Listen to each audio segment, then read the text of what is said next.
আমি জানি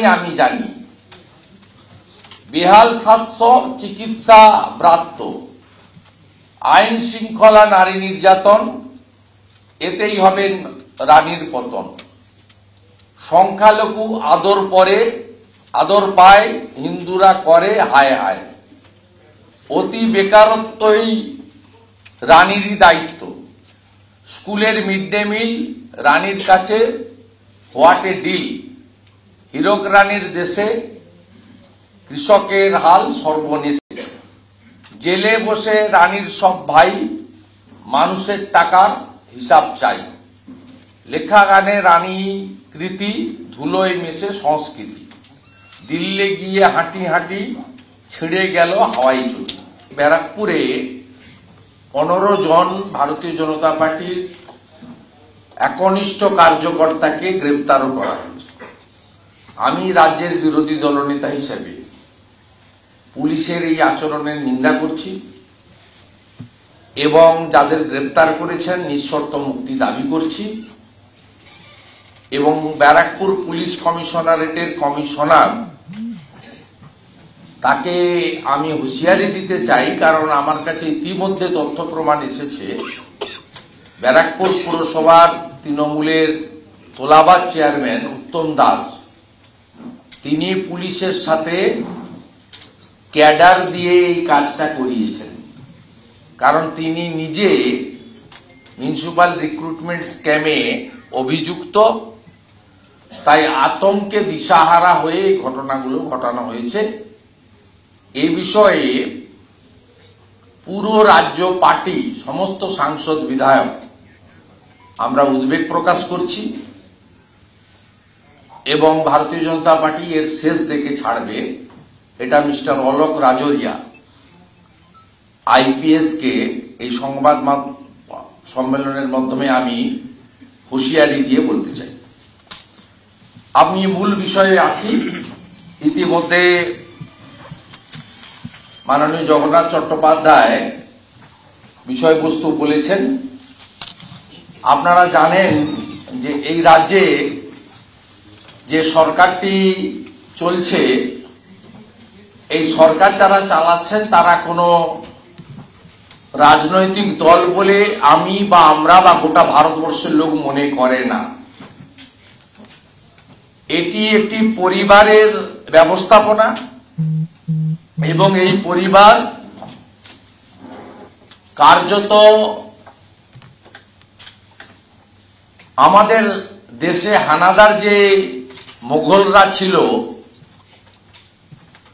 সেই রকম লেঠেল বাহিনী, হানাদার বাহিনী তৈরি করে গোটা রাজ্যে তারা কাটমানি, সিন্ডিকেট এবং রাহাজানির মধ্য দিয়ে এই রাজ্যকে লুট করছে।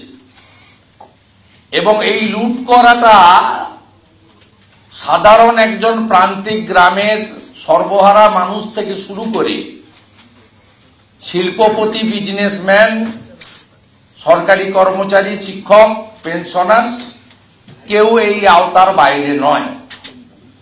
অন্যদিকে প্রকৃতি মা যে সম্পদ দিয়েছেন আমাদের এই পশ্চিমবঙ্গকে, বঙ্গভূমিকে, সেই সম্পদেরও দেদার লুট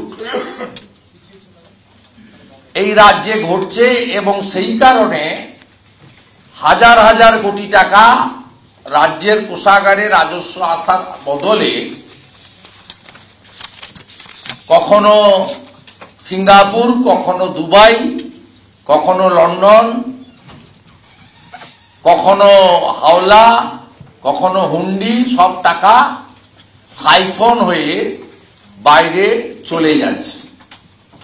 ভারতীয় জনতা পার্টির পক্ষ থেকে লোকসভা নির্বাচনকে সামনে রেখে আমরা হীরক রানী বাই বাই এই ক্যাম্পেইন এবং ক্যাম্পেইনের যে আমাদের গান, সেইটা উদ্বোধন হতে চলেছে এবং এক্ষেত্রে আপনাদের একটি ব্রোশিয়ার আমরা এখানে উদ্বোধন করে আপনাদের দিয়ে দেব।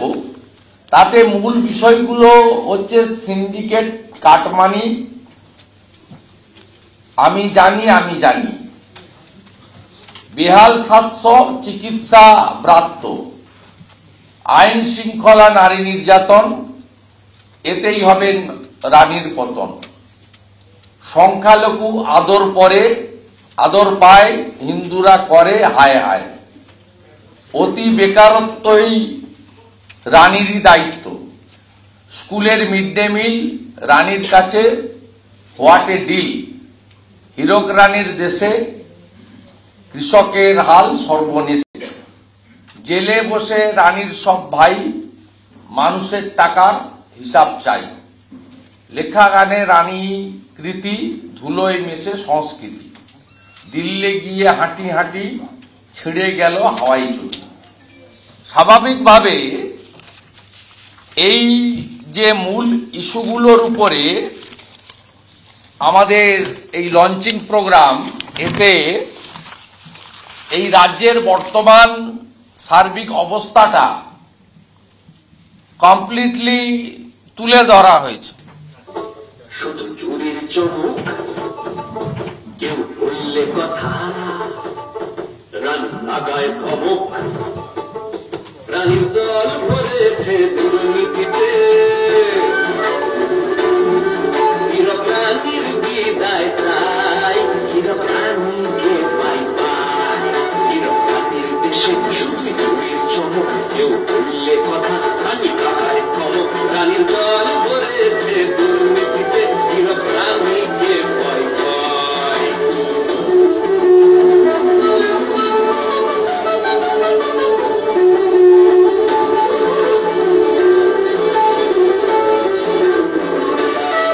রানী এমন শাসন, রোজ মরে লোকজন, বোমা গুলি পাচার, রানী যাবে ইতিহাস। রানীর দিন ফুরিয়ে গেছে, রানীর দিন ফুরিয়ে গেছে, তাই হীরক রানীকে পাই পাই। রানী এমন শাসন, রোজ মরে লোকজন, বোমা গুলি পাচার, রানী যাবে ইতিহাস। রানীর দিন ফুরিয়ে গেছে, তাই বলো রানীকে পাই পাই।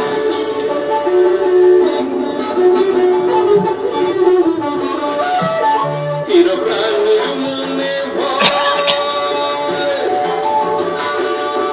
হীরক রানীর মনে ভয়, যেন কালো টাকার তদন্ত না হয়, যেন কালো টাকার তদন্ত না হয়। তাই রানীর ভাইপো যায় বিদেশে, টাকা লুকিয়ে রেখে ফেরে দেশে। হীরক রানী আছে সুখায়েশে, আর গোটা রাজ্য যাচ্ছে দেশে। এমন রানীর এবার বিদায় চাই, বলো হীরক রানীর এবার বিদায় চাই, বলো হীরক রানীকে পাই পাই। মোদের গানে, মোদের গানে, না আমি বলেছি গান শুধু পুলিশ এখানে গান্ডু বললাম। হীরক রানীকে স্টোভের উপরে পাই পাই।